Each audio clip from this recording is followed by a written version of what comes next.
Hey guys, good morning, afternoon, evening, whatever time you're seeing this. Today we're going to be talking about trend lines. This is trend lines part 2. This is where we're actually going to look at some graphs. And if you, I'm trying to upload these to your Google Classroom as we speak. If not, I'll figure out some way to get them to you. And then I will scan in a copy of these once we're finished. That way you do have access to them, or I'm gonna try. We'll see. Okay, all right, so let's get started. Okay, so to be able to look at trend lines and do things with trend lines, you've got to first know how to read a graph or how to graph an equation. So we're gonna just do one or two of like just how to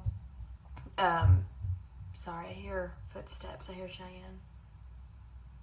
Okay. We're just going to take equations and we're going to graph them. So we're going to take the equation y equals 2x plus 3. And then we're going to take the equation y equals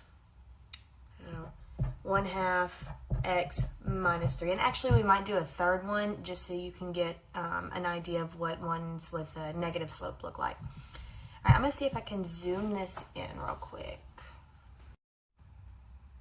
Okay, all right, I had to create a whole nother video. That's okay. All right, so we've talked about this before, but in the equation y equals 2x plus 3, your plus 3 is your y-intercept. And that's going to be on your y-axis.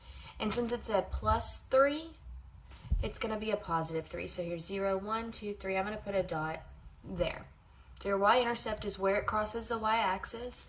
It's also considered your starting point. And so like that's where we're starting. All right, and then this 2 right here is considered your slope. And your slope is how you travel. Now, I always make my students write slope in fraction form. To write fraction form of a whole number, you just put it over 1.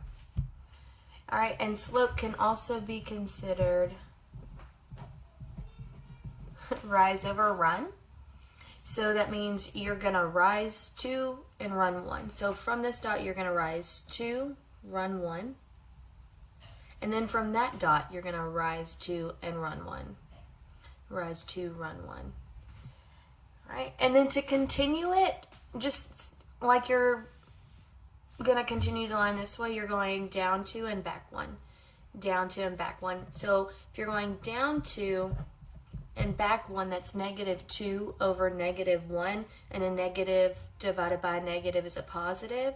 So since this is a positive slope, doing this to go backwards is still making it positive. My chips and salsa away. Hey guys, if you're listening to this, support your local businesses at this time. I know I've eaten probably about 40 ounces of salsa in the last 2 weeks. I ate some last night, I'm eating some now. Acid reflux is real. It really is. But William and I are blessed enough at this time to be able to both of us have a paycheck. He works at a warehouse that sells things to prisons. And I'm doing this teaching y'all virtually. So, I mean, if you and your family do have the means, please go by and support your local businesses. They are really struggling at this time. All right, anyway, so here we go. This is the line. Now, when we're talking about trend lines, a trend line is basically a line that goes through a majority of the points or kind of goes along with the line. So let's take, for example, like this line right here. They are not even or perfect like this, but they do kind of go in a little bit of a line. They kind of tend to go this way. You're going to have to be able to take this and create a line where you take an equation. Okay, we'll look at those in a little bit. All right, let's look at this one. This is y equals 1/2 x minus 3. So minus 3. All right, the minus is negative, so your y-intercept is going to be -3. So you're going to start on the y-axis at -3. So -1, 2, 3. And then slope is how you're traveling. And it's already in a fraction form, so you don't have to change it. So you're going to rise 1, run 2. You're going to rise 1, run 2. Put a dot.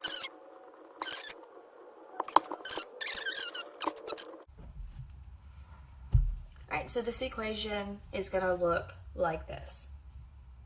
Alright, you start at -3 and then up 1 over 2. Up 1 over 2. Up 2, up 2. Okay. Alright, so those are positive. We're going to do some negatives. -4x plus 5. Alright, so we're going to take the equation y equals -4x plus 5. We're going to start at positive 5 because that's our y-intercept. So 1, 2, 3, 4, 5. I'm putting a dot. And then I'm traveling -4. Well, that -4, that's our slope. We want to put it over 1. It's still rise over run. This -4 is only, the negative sign is only on the 4, not on the 1. So instead of rising up 4, we're going to rise down 4. I know rise typically means up, but in math, rise could mean up or down. So we're going to go down 4 and we're going to run 1. Run is going to be positive, so it's going to go to the right. So we're going to go down 1, 2, 3, 4, run 1.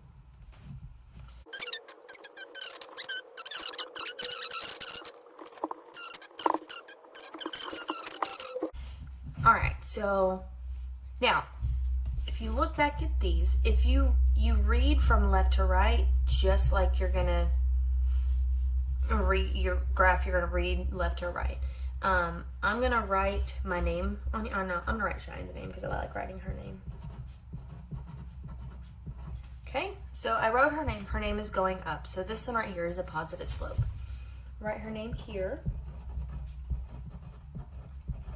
Her name's going up, reading from left to right, so it's a positive slope. Here,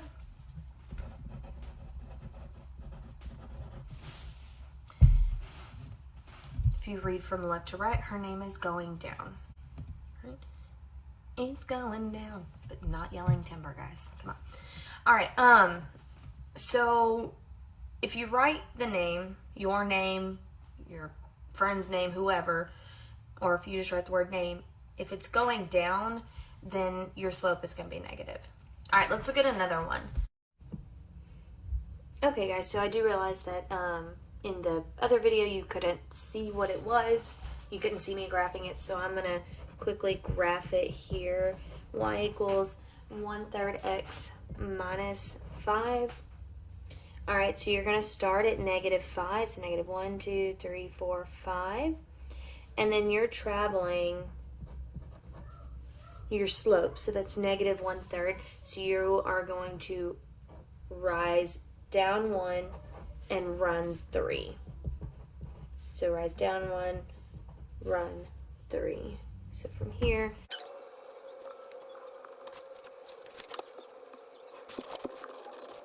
so there her name is going down, not yelling timber. So you start at your y-intercept and then you travel your slope. Okay, so typically when you're given these, you're going to be given a set of like answer choices. Like which of the following answer choices best represents this trend line. And what you'll do is you'll graph each one of those equations on here, and if it looks like it goes well with this, then that's it. But for the sake of me not having any answer choices, what I'm gonna do is I'm gonna take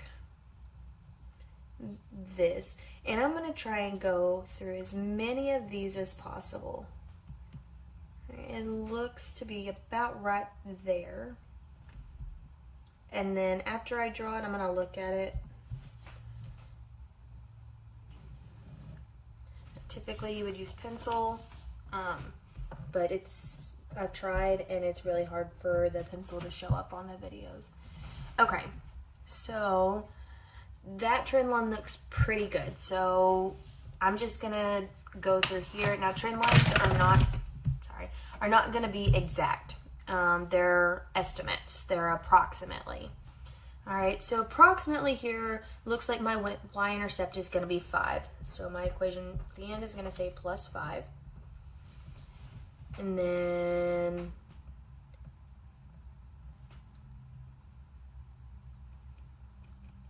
all right.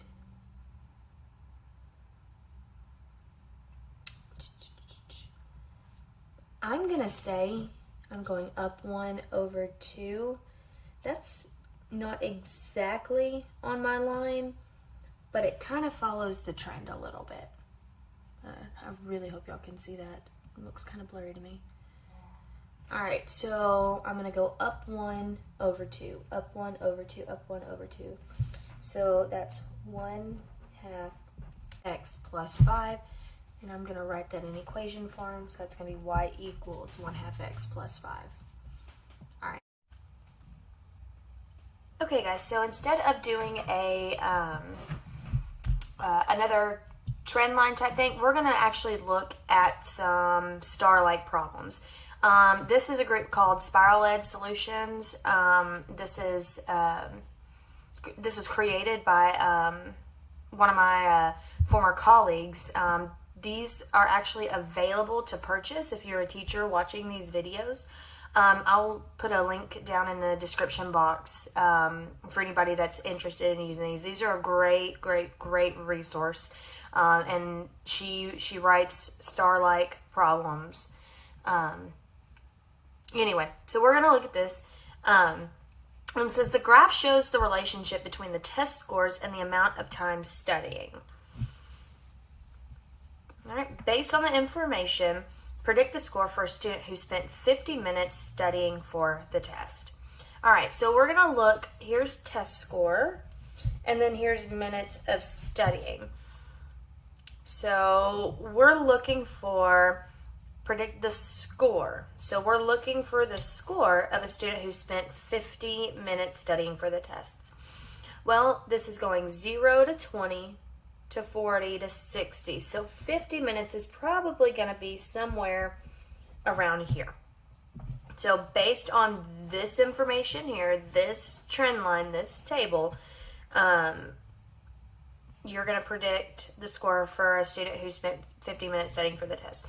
So what we're going to do is we're going to take each one of these and we're going to plot it on the graph. I'm going to take A for 80 minutes. So you're going to go to 50 all the way up here, and that's A. Well, that one doesn't look like it's in flow with everything else, so it's probably not A. We're going to go to B, 50.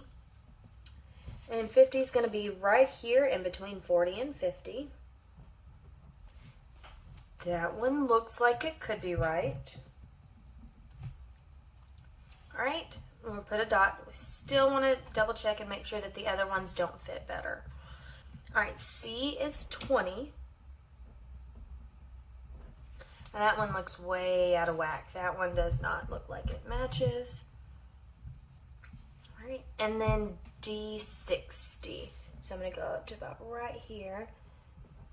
Now, D does look like it could fit, but following the trend with the rest of the data, it looks like B is going to be a better fit because D looks a little bit too high. Yeah, it looks like it could follow this route here, but it doesn't tend to kind of flow with the rest of it. So even though D looks like it could be the right answer, B is a better answer. All right, so when you get these type of problems, I want you to do exactly what I did. I want you to take each one of the answer choices and plot them. All right, we're going to look at another one.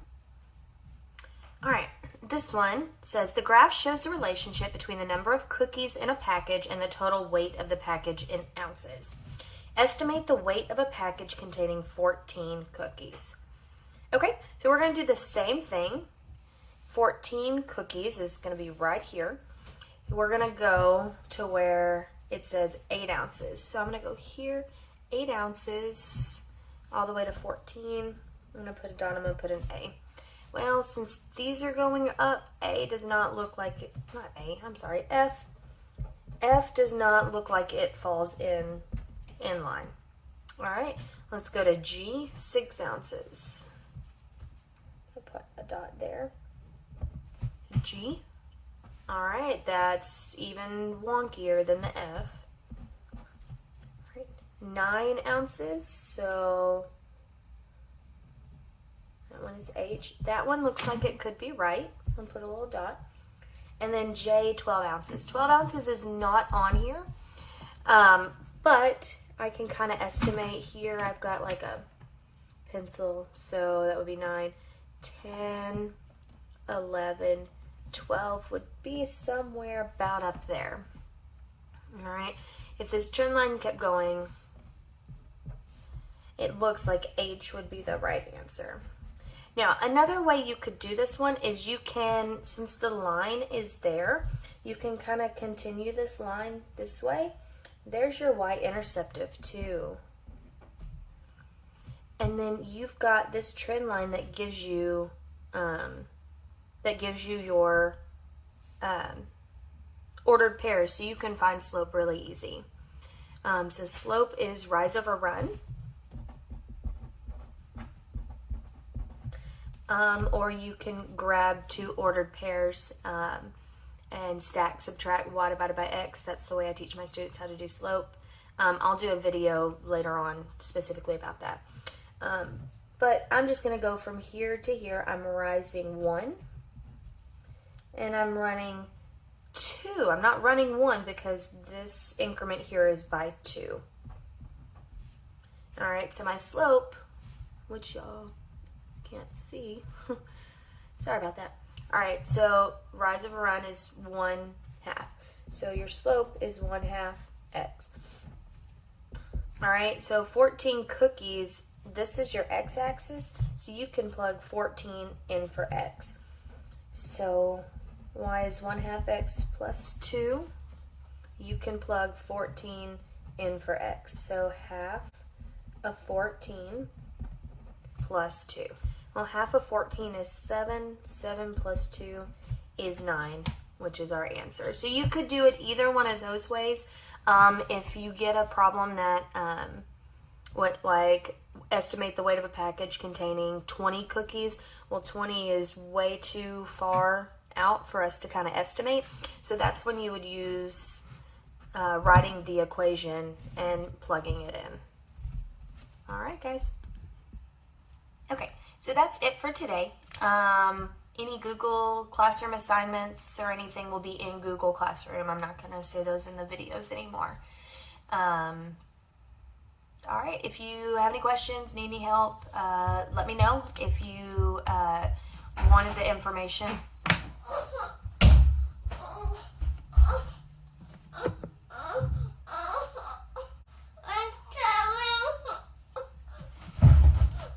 Your tummy hurts. You want to say hi to everybody? Nobody on there. Well, I record these videos. Remember I told you I was recording in here? Yeah. Does your tummy still hurt? Yeah. Yeah. You take me to the doctor. Yeah, I'll take you to the doctor. Don't give me a shot. They might give you a shot. I can't. I think you've been eating too many goldfish. Yeah, and I have to eat the shot. You might need a shot. I love you. Tell everybody bye. Oh. All right, bye guys. Sorry about that. Working from home is fun. Some days. Okay. Anyway, if you're a teacher and you want the resources for that Spiral Ed Solutions, those are in the description box. The lady that runs them, her name is Kathy Tipton. Phenomenal teacher. But I'll put a link in the description box. Let me know if you have any questions. Bye.